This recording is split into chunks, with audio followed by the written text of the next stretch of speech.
tomto videu chcem ukázať, ako zapracovať lab cache do štatistík v programe MindFound.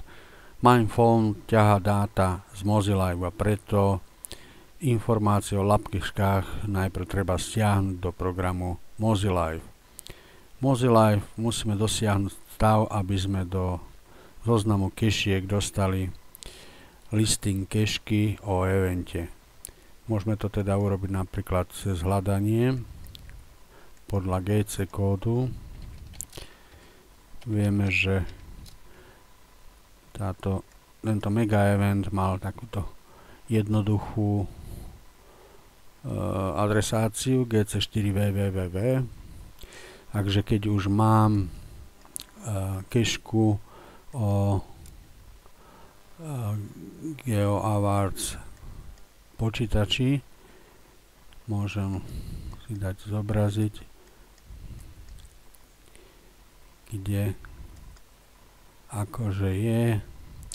Áno, takže ja už mám medzi nájdenými. Teraz na pravé tlačítko myši je urobená funkcia labcache. Táto funkcia stiahne súbor GPX, ktorý už teraz vlastne nie je potrebný pre spracovanie štatistík, ale ako ďalšiu vec stiahne vaše nálezy o labkách, ktoré ste urobili cez aplikáciu, webovskú aplikáciu labs.geocaching.com. Toto je niekoľko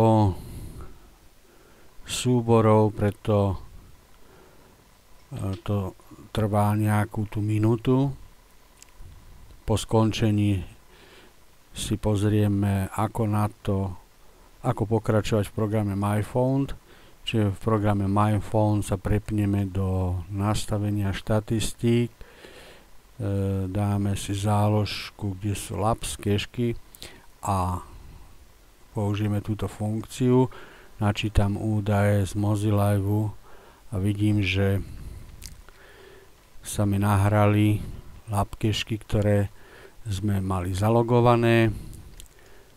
Mali by sa prejaviť, ich zoznam by sa mal prejaviť aj tu.